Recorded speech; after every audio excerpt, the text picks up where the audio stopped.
नमस्कार। संतोष की रिपोर्ट में आप सबों का स्वागत है। और आज हम संतोष की रिपोर्ट में चर्चा करने जा रहे हैं जदयू का वाकई में भगवाकरण हो गया है। जी हां, 2005 से लेके 2024 तक, या यूं कहें कि जब बीजेपी या मोदी का परचम लहरा रहा था, उस दौर में भी कभी नीतीश कुमार उन मुद्दों पर अपना स्टैंड नहीं बदला जो मुद्दा कहीं न कहीं कॉमनल इश्यूज से जुड़ा होता था। उन मुद्दों पर हमेशा नीतीश कुमार डटे रहे जिन मुद्दों से कहीं न कहीं मुस्लिम समुदाय हर्ट महसूस करते थे। बीजेपी के साथ रहते हुए भी कहीं भी कॉमनल इश्यूज में उन्होंने कह सकते हैं कि थोड़ा भी शिथिलता बरतने का काम नहीं किया। यूं कहें कि जब वो बीजेपी के साथ रहे और राज्य में कहीं भी इस तरीके की घटनाएं घटी, तो राजद के साथ रहने के बनिस्पत सबसे ज्यादा अगर कठोर कार्रवाई उन्होंने की है जब वो भाजपा के साथ रहे। उनका काम करने का ये शैली रहा है। कभी वो बकसते नहीं है, कभी वो इस मामले में समझौता करते हुए दिखते नहीं है। चाहे कटोगे कि बटोगे की इशूज पर भी जदयू के अंदर से भी बयानबाजी आ रही है कि ये बयानबाजी सही नहीं है, इस तरीके की बयानबाजी बिहार में नहीं चलेगा। लेकिन अब लग रहा है कि धीरे धीरे चीजें बदल गई हैं। नीतीश कुमार से पार्टी की वैचारिक जो एक पृष्ठभूमि थी वो भी अब बदलता हुआ दिख रहा है। और अब कई फ्रंट से इस तरीके की बयानबाजी होनी शुरू हो गई है जिससे लगता है कि वाकई में आने वाले समय में जदयू के आइडियोलॉजी और बीजेपी के आइडियोलॉजी में काफी समानता दिखने लगे तो कोई बड़ी बात नहीं होगी। क्योंकि ललन सिंह कल उस वक्त ये बयान देते हैं कि मुसलमान, हम लोग कोई खुशफहमी में नहीं है कि मुसलमान हम लोगों को वोट करता है, हम लोग को मुसलमान कभी वोट नहीं करता है। उस समय वो मुजफ्फरपुर में बोल रहे होते हैं जिस समय में पटना के बापू सभागार में मदनी वक्फ बोर्ड एक्ट को लेकर झारखंड के सहारे नीतीश कुमार को नसीहत दे रहे थे कि जिस दिशा की तरफ आप बढ़ रहे हैं, हस्र झारखंड गवर्नमेंट का देख लीजिए। वहां जिस तरीके से हेमंत बिस्व शर्मा ने मुस्लिम समुदाय को टारगेट पर लाया, क्या हस्र हुआ वो देख लीजिए। कहीं न कहीं निशाने पर नीतीश भी थे और चंद्रबाबू नायडू भी, क्योंकि दोनों स्टेट में मुसलमानों की बड़ी भागीदारी है। वह मुद्दा वक्फ बोर्ड था, निमंत्रण देने की भी बात आई, लेकिन किसी पॉलिटिकल पार्टी के नेता को मंच पर बैठने की इजाजत हमें लगता है कि नहीं दी गई थी। वैसे जदयू से कोई आए भी नहीं थे, आरजेडी के भी कोई ऐसे मुस्लिम नेता स्टेज पर या स्टेज के बाहर दिखाई नहीं दिए। कहने को ये पूरी तौर पर पॉलिटिकल पार्टियों से जुड़े हुए नेताओं को थोड़ी दूरी बनाकर रखा मदनी ने, लेकिन मदनी ने चेतावनी दे दी कि झारखंड में क्या हश्र हुआ इसको सोच लीजिए नीतीश बाबू। लेकिन नीतीश बाबू की तरफ से या ललन सिंह अपनी तरफ से जो जवाब दिए हैं वो जवाब संकेत है कि आने वाले समय में जदयू वैचारिक रूप से, बात हम वैचारिक रूप से कर रहे हैं, वैचारिक रूप से आपके मतलब भाजपा के और भी करीब होते हुए दिखाई दे दे तो कोई बड़ी बात नहीं होगी। तो जरा सुनिए मदनी का वो तंज झारखंड चुनाव को लेकर, परिणाम को लेकर, और ललन सिंह क्या कहा है, जरा आप सुन लीजिए। आपने देखा झारखंड के अंदर इसके जिम्मेदार बनाया गया आसाम के चीफ मिनिस्टर को। आसाम के चीफ मिनिस्टर की रोज की तकरीरें आप सुनिए, मुसलमान को मुसलमान नहीं कहता, उसकी जबान से मुसलमान का नाम नहीं, हमेशा घुसपैठिया कहता है। मैं कहता हूं ये कितनी बड़ी जहालत है। जिस बिरादरी का वो आदमी होगा उस बिरादरी के मुसलमान भी आसाम में होंगे। हिंदुस्तान की कोई बिरादरी ऐसी नहीं है जिसके अंदर मुसलमान ना हो। वो मुसलमान का नाम लेते हुए घबराता है, मगर खुदा की कुदरत है जो एक महीना झारखंड के अंदर रात और दिन तकरीरें मुसलमान के खिलाफ करता रहा, वहां मुसलमानों का नाम लेकर उनके खिलाफ बोलने वालों का मुंह काला हो गया। अभी अल्पसंख्यक समुदाय के नेता भाषण कर रहे हैं। बिहार में अल्पसंख्यक समुदाय की क्या है स्थिति थी? बिहार में मदरसा के टीचरों को 3,000 4,000 रुपया मिलता था लालू जी के राबड़ी जी के राज में। आज मदरसा के शिक्षकों को 7वें वेतन आयोग का पैसा मिलता है। 7वें वेतन आयोग ने जो अनुशंसा किया वो पैसा मिलता। हालांकि अल्पसंख्यक समुदाय के लोग वोट नहीं देते हैं नीतीश कुमार, वोट नहीं देते हैं। ये सब गलत फहमी में मत रहिएगा, मुगालते में हम लोग नहीं है कि आप देते हैं, पहले नहीं देते थे। अल्पसंख्यक समुदाय के लोग वोट नहीं देते हैं। दोनों बात आपने सुन लिया। ये हम इसलिए कह रहे हैं कि वो जो खुशफहमी में दिल्ली में बैठे हुए लुटियन जोन्स के जो मीडिया के जो एक अलग तरीके के नैरेटिव चलाने वाले लोग जो बार बार नीतीश और नायडू पर कहते हैं कि अब गए अब गए अब गए, अब हमें लगता है कि इस तरीके की बयानबाजी के बाद अब उनकी दुकानदारी इस विषय को लेकर चला ले अलग बात है, क्योंकि इसका व्यूअरशिप अभी भी है कि नीतीश गए और नायडू गए।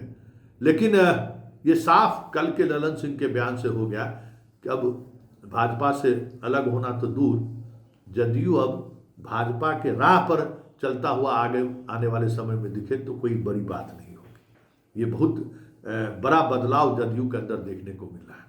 ललन सिंह जैसे नेता, मान लीजिए अशोक चौधरी, संजय झा तो की वैचारिक प्रतिबद्धता क्या है सब किसी से छुपी हुई नहीं है। किस विचारधाराओं से उनकी सहमति रही है या लगाव रहा है ये भी छुपा नहीं रहा है। संजय झा संघ और बीजेपी से उनका पुराना रिश्ता रहा है, वो बीजेपी के अभी भी नज़दीक हैं और अपने आप को हमेशा बीजेपी के साथ वो कंफर्ट दिखते हैं। अशोक चौधरी की तो कोई बात ही नहीं है। अशोक चौधरी तो एक अलग तरीके की राजनीतिक मिजाज के व्यक्ति हैं, विचार सिद्धांत से अब वो वास्ता उनका नहीं है। कांग्रेस के दौर में भी एक अलग तरीके की राजनीति वो करते थे। तो ऐसे लोगों से हमें नहीं लगता है कि कुछ खास ललन सिंह के बयान से इतर कुछ सोचा जा सकता है। लेकिन ललन सिंह का कहना अपने आप में बहुत ही गंभीर विषय है। ललन सिंह अगर इस तरीके से कहते हैं, मतलब समझिए कि आने वाले समय में जदयू के स्टैंड में कई तरह के बदलाव होंगे। ये अलग बात है कि नीतीश कुमार मदरसा, हालांकि ललन सिंह ने भी बोला कि मदरसा का घेराबंदी, मदरसा के टीचर कब्रिस्तान की घेराबंदी, मदरसा के टीचरों की शिक्षक बढ़ोतरी, हम सब कुछ किए, लेकिन मुसलमान हमको वोट नहीं दिया। तो ये कहकर एहसान फरामोश साबित करने की भी कोशिश हुई है ललन सिंह की तरफ से। लेकिन बड़ा सवाल ये है, क्या नीतीश कुमार जो कुछ हो रहा है उससे अवगत हैं क्या? ये मदनी आए, उसका क्या बयान रहा, ललन सिंह ने क्या बयान दिया, संजय झा क्या बयान दे रहे हैं, अशोक चौधरी किस तरीके की राजनीति कर रहे हैं, क्या उसका कंसर्न नीतीश कुमार को है क्या? क्योंकि बेलागंज में मुसलमानों ने भी वोट किया है, मुसलमानों ने भी बढ़ चढ़ कर वोट किया है मनोरमा देवी को, और इस जीत में मुसलमानों की भी भूमिका रही है, चाहे बेलागंज हो चाहे इमामगंज हो। भले बीजेपी के जो प्रत्याशी हैं वो कह सकते हैं कि हमें मुसलमानों का वोट नहीं मिला, लेकिन इन दोनों जगह पर मुसलमानों ने उदारता दिखाई है। ऐसे समय में इस तरीके का बयान का मतलब क्या है आप समझ सकते हैं।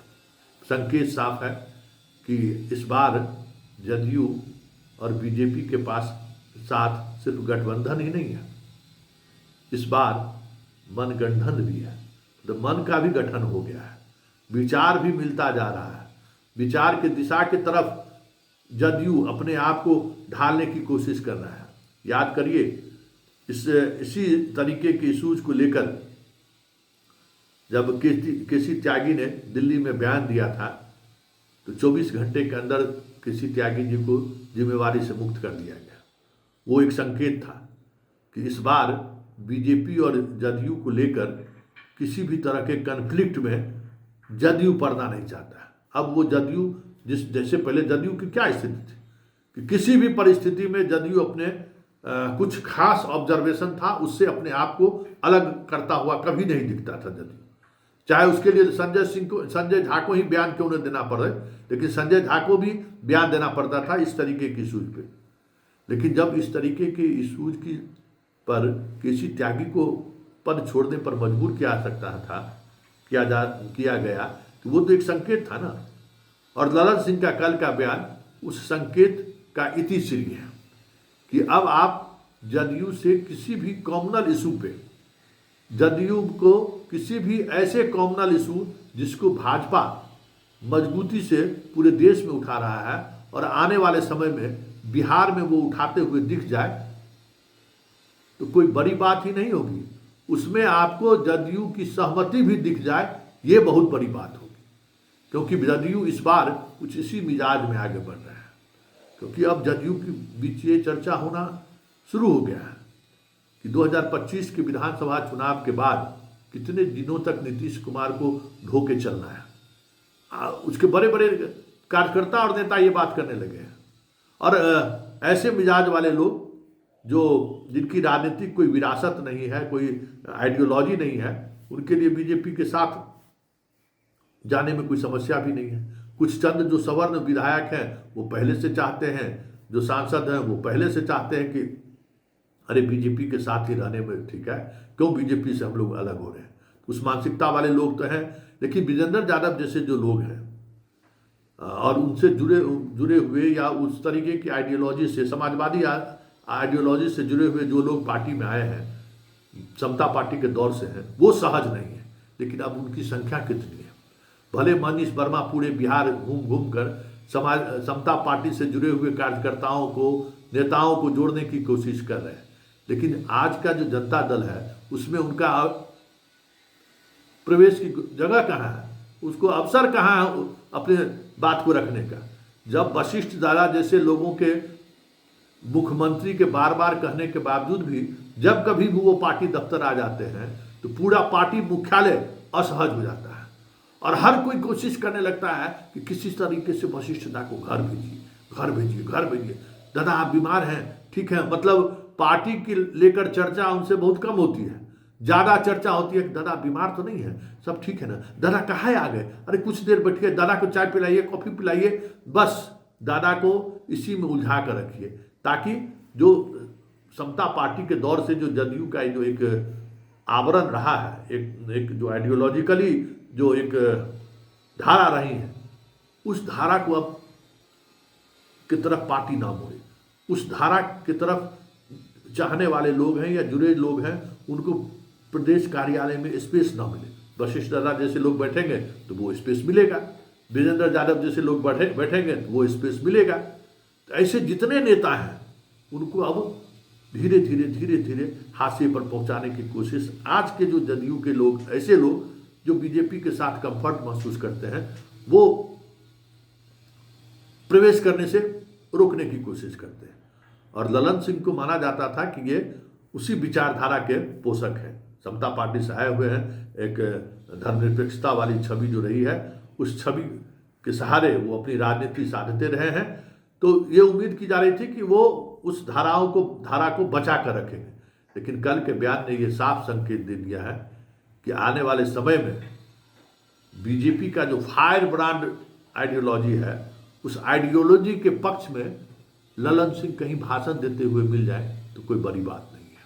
मतलब जो सियासत की बात आए दिन हो रही है कि बिहार में नीतीश कुमार कभी भी संकेत दे सकते हैं, वो बातें सिर्फ अब मीडिया के गॉसिप के लिए भले हो जाए। सच्चाई यही है कि जदयू अब न 2005 वाली स्थिति में है न 2020 वाली स्थिति में है। जदयू अब एक अलग दिशा की तरफ बढ़ चली है। उसने पूरी कोशिश कर ली इंडिया गठबंधन के तौर पर राष्ट्रीय फलक पर अपनी आखिरी दाव खेलने का। उस दौर में जो पॉलिटिक्स हुआ, उस पॉलिटिक्स के बाद अब नीतीश कुमार के पास भी, चाहते हुए भी, अब वो स्पेस उनके पास भी नहीं है जिसके सहारे वो नई तरीके की राजनीति का मन, मतलब आरजेडी के साथ जाने का मन भी बना सके।